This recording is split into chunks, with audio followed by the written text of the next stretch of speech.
Hello friends, welcome back to my channel. आप सभी का स्मिता स्टार चैनल में स्वागत है। सबसे पहले तो मैं ये कहना चाहूँगी कि आप सभी का तहे दिल से शुक्रिया अदा करना चाहूँगी कि आप लोग मेरे चैनल स्मिता स्टार पे आएँ। ये चैनल मैंने गृह विज्ञान टीजीटी के लिए बनाया है, और वो इसलिए कि बहुत से मेरे भाई साथी, मेरी बहनें जो हैं कि किसी कारणवश अपना नोट्स नहीं बना पाए हैं, तो वो मेरे नोट्स से अपनी एक बेहतरीन तैयारी कर सकते हैं। तो चलिए आइए अपनी तैयारी हम शुरू करते हैं। और हाँ, तैयारी शुरू करने से पहले मैं एक चीज़ ये कहना चाहूँगी कि आप सभी मेरे चैनल को प्लीज़ सब्सक्राइब ज़रूर करें, और अगर अच्छा लगे तो एक लाइक तो ज़रूर कर दें। Thank you so much. अभी हम लोगों ने कल क्या बात की थी? कल सेकंड पार्ट में हम लोगों ने निर्णय प्रक्रिया और संसाधन के बारे में जाना था, और उसमें हमने लाइफ साइकिल, समय व्यवस्थापन और शक्ति व्यवस्थापन पार्ट फर्स्ट 2 के बारे में जाना था, जिसमें आपका कार्य सरलीकरण भी आता है। तो अब उसके बाद हमारा अगला टॉपिक है धन व्यवस्थापन, जिसको हम अब पढ़ेंगे। चलिए तो फिर शुरू करते हैं। धन व्यवस्थापन क्या है? भौतिक साधनों में धन एक महत्वपूर्ण साधन है। परिवार की संपूर्ण व्यवस्था का संचालन वास्तव में धन पर ही निर्भर होता है। प्रत्येक व्यक्ति अपनी पारिवारिक आवश्यकताओं की पूर्ति हेतु धन का प्रयोग करता है। अतः धन का व्यवस्थापन एक अत्यंत आवश्यक क्रिया है, जो कि व्यक्ति को उसके जीवन के लक्ष्यों के साथ मूल्यों एवं स्तरों को प्राप्त करने में सहयोग करती है। जिस प्रकार व्यक्ति समय एवं शक्ति का व्यवस्थापन करके जीवन को सरल बनाता है, उसी प्रकार जीवन की प्रत्येक अवस्था में मिलने वाली आवश्यकताओं की पूर्ति के लिए धन व्यवस्थापन आवश्यक होता है। आय धन के व्यवस्थापन में आय की महत्वपूर्ण भूमिका है। जिस प्रकार जीवन के स्तर को बढ़ाने के लिए शक्ति एवं व्यवस्थापन की आवश्यकता होती है, उसी प्रकार आय रूपी धन का व्यवस्थापन ही अत्यंत आवश्यक होता है। आय का तात्पर्य सभी प्रकार के लाभ सेवाओं से है, जो कि प्रवाह में एक परिवार को एक निश्चित समय में प्राप्त होते हैं। ग्रास और क्रेंडल के अनुसार पारिवारिक आय वह मुद्रा है जो कि वस्तुओं, सेवाओं तथा संतोष का प्रवाह है, जो कि परिवार के अधिकार में आवश्यकताओं तथा इच्छाओं को पूर्ण करने एवं उत्तरदायित्वों का निर्वाह करते हुए आती है। आय का उपार्जन। आय को हम लोग दो तरह से देख सकते हैं। एक है आपका उपार्जित आय और दूसरा है अनुपार्जित आय। आय का उपार्जन दो तरीकों से होता है। उपार्जित आय में व्यक्ति स्वयं प्रदान करता है और प्रयत्न के परिणाम स्वरूप आय की प्राप्ति करता है, परंतु अनुपार्जित आय में व्यक्ति स्वयं प्रयत्न न करके दूसरों पर आश्रित होता है, अर्थात बिना परिश्रम के पैतृक धन संपत्ति, लॉटरी, उपहार इसके अंतर्गत आते हैं।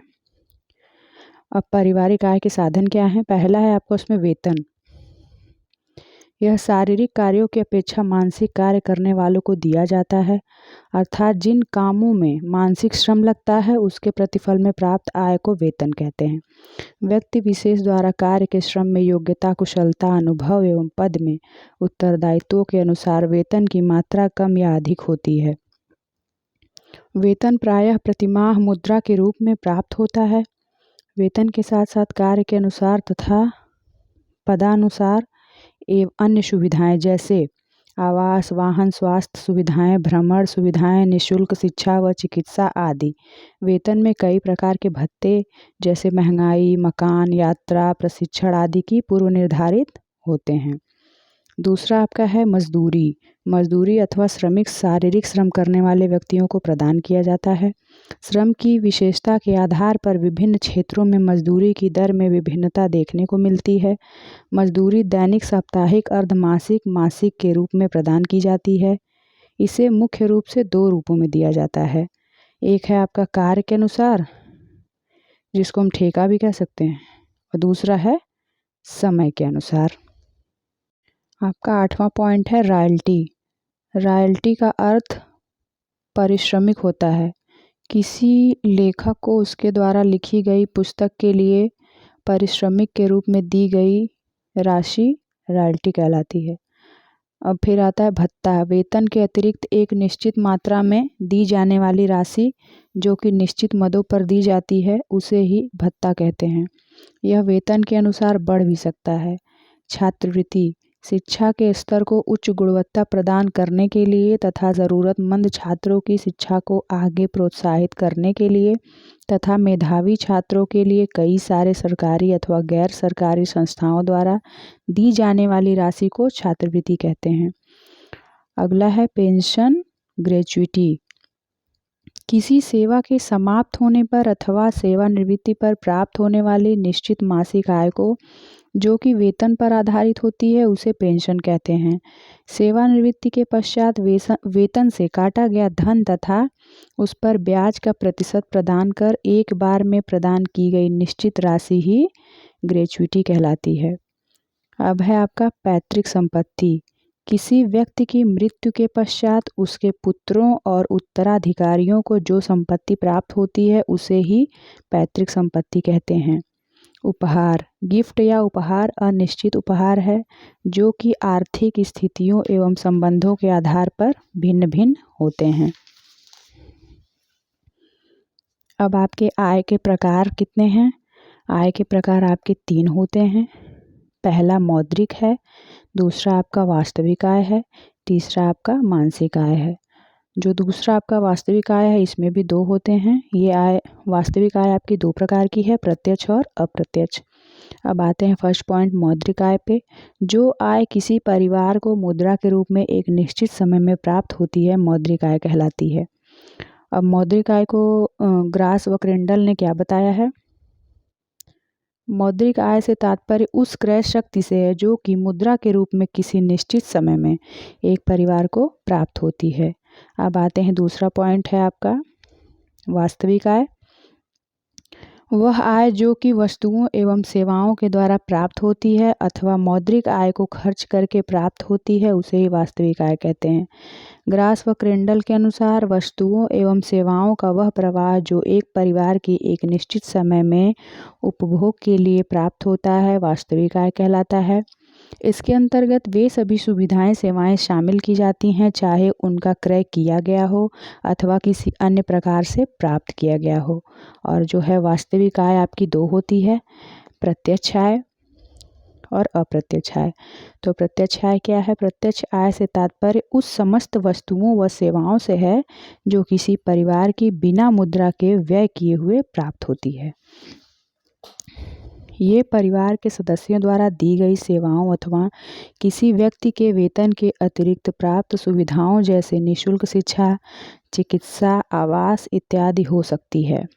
अप्रत्यक्ष आय इस प्रकार की आय के अंतर्गत उन वस्तुओं व सेवाओं को शामिल किया जाता है जिन्हें मौद्रिक आय के माध्यम से प्राप्त किया जाता है। यह आय प्रत्यक्ष रूप से व्यक्तियों द्वारा संतुष्टि प्रदान करने का एक माध्यम है। वास्तविक आय निम्न तत्वों द्वारा निर्धारित होती है। मौद्रिक आय की मात्रा, दूसरा मुद्रा की क्रय शक्ति, कुशल गृह प्रबंधन, वस्तुओं एवं सेवाओं का उचित उपयोग, परिवार के सदस्यों द्वारा उपभोग वस्तुओं का उत्पादन, उपभोग की प्रवृत्ति, सरकार द्वारा प्रदान सेवाओं का प्रयोग। अब आपका मानसिक आय क्या है? मानसिक आय को देखना संभव नहीं है परंतु इसको अनुभव किया जा सकता है। मानसिक आय वस्तुओं के उपभोग से प्राप्त संतुष्टि से मिलती है। ग्रास व क्रेंडल के अनुसार मानसिक आय से तात्पर्य एक निश्चित समय में एक परिवार को मौद्रिक और वास्तविक आय से प्राप्त संतोष है। यह आरामगत होती है तथा सामान्यतः परिवार के प्रकार तथा व्यक्तियों के मानसिक दृष्टिकोण पर निर्भर करती है। इसलिए समान व्यक्ति समान परिस्थितियों में असमान मानसिक संतोष का प्रदर्शन करता है। बजट आय और व्यय का व्यवस्थापन ही बजट कहलाता है। बजट किसी निश्चित अवधि के पूर्व अनुमानित आय व्यय के विस्तृत ब्यौरे को कहते हैं। व्यक्ति की आवश्यकताएं असीमित होती हैं और साधन सदैव सीमित होते हैं। अतः परिवार में सीमित आय से परिवार के सभी सदस्यों की आवश्यकता की पूर्ति करना, संतुष्ट करना एवं आय का नियोजन करना तथा उसी के अनुसार व्यय करना बजट कहलाता है। अब बजट की परिभाषा बेवर के अनुसार क्या है? पारिवारिक बजट आय को व्यवस्थित रूप से ऐसी बातों के लिए व्यय करने का तरीका है जिससे कि अधिकतम सदस्यों की आवश्यकता की पूर्ति हो सके। पारिवारिक बजट के महत्व: आय में संतुलन, विवेकपूर्ण व्यय, वर्तमान तथा भविष्य की आवश्यकताओं के मध्य आय का उचित विभाजन, समसीमांत उपयोग का नियम, जिसको हम कह सकते हैं सीमित साधनों में अधिक आवश्यकताओं की पूर्ति। बजट के अनुसार व्यय, बचत, पारिवारिक बजट से संतुष्टि का अनुभव, सावधानीपूर्वक व्यय। बजट के प्रकार क्या हैं? बजट के कुल आपके कितने प्रकार हैं? 3, 4, 5, 6, 7, 8। बजट के आपके 8 प्रकार हैं।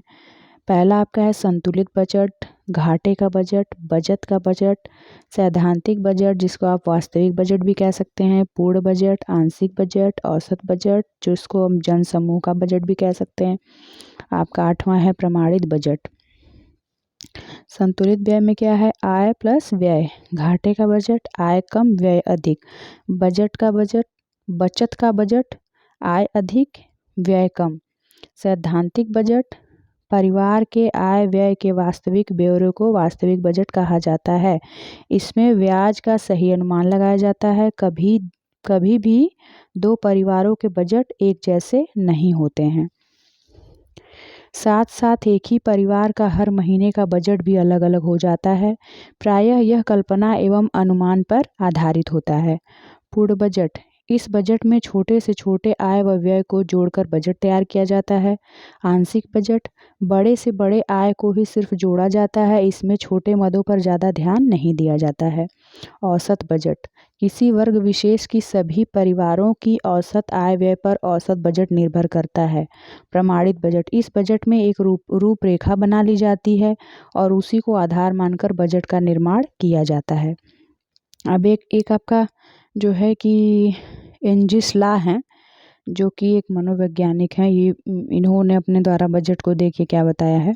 बजट को ध्यान में रखते हुए 1857 में एक प्रसिद्ध जर्मन अर्थशास्त्री अर्नेस्ट एंजिल, इनका पूरा नाम है, इन्होंने जीवन की विभिन्न आवश्यकताओं पर जीवन स्तर के अनुकूल व्यय का प्रतिशत निर्धारित किया।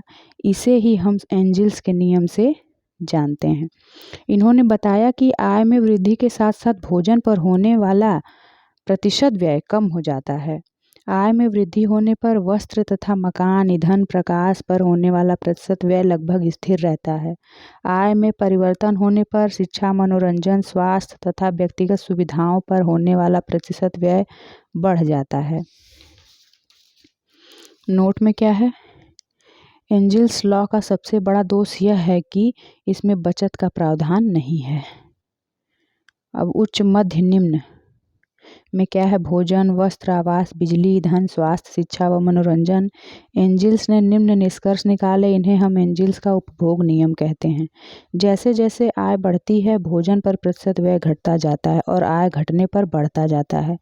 आय के कम होने पर विलासी वस्तुओं एवं प्रतिशत व्यय कम होता जाता है तथा आय के बढ़ने पर उन प्रतिशत व्यय बढ़ता जाता है, उन पर प्रतिशत व्यय बढ़ता जाता है। आय जितनी भी होगी, मकान के किराए, ईंधन तथा प्रकाश पर प्रतिशत व्यय समान रहता है। वस्त्रों पर भी प्रतिशत व्यय आय के सभी स्तरों पर एक समान रहता है। किसी वस्तु की देश में मांग दो तत्वों द्वारा प्रभावित होती है।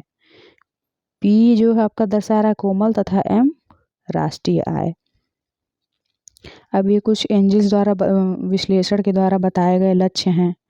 व्यय के मध्य है निम्न वर्ग, मध्यम वर्ग, धनिक वर्ग जिसमें आपका भोजन है, वस्त्र है, मकान, प्रकाश, ईंधन, शिक्षा, स्वास्थ्य, मनोरंजन आदि।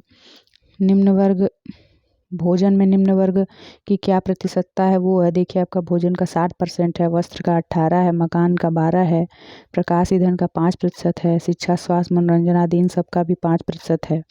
मध्यम वर्ग का क्या है? 55 है, वस्त्र क्या है? 18% है, मकान जो है 12% है और प्रकाश ईंधन, शिक्षा, स्वास्थ्य 5 और 10 है।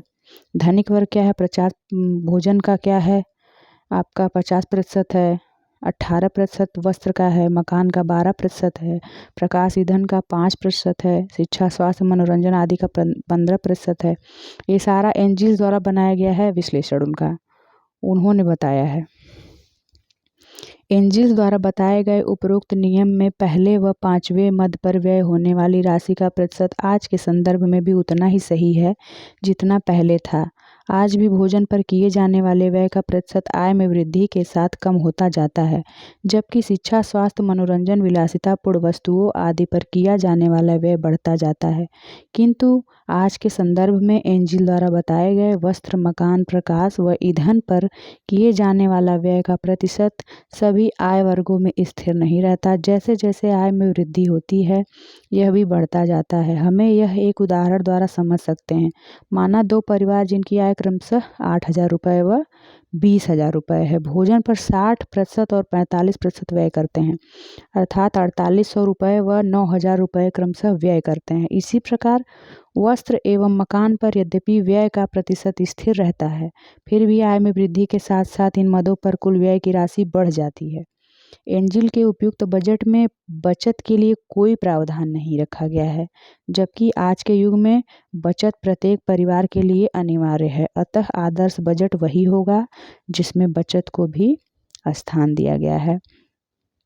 एनजीएल्स ने बजट तो बनाया है, लेकिन उनके में यही कहा गया है कि उनके में बचत का कोई प्रावधान नहीं है।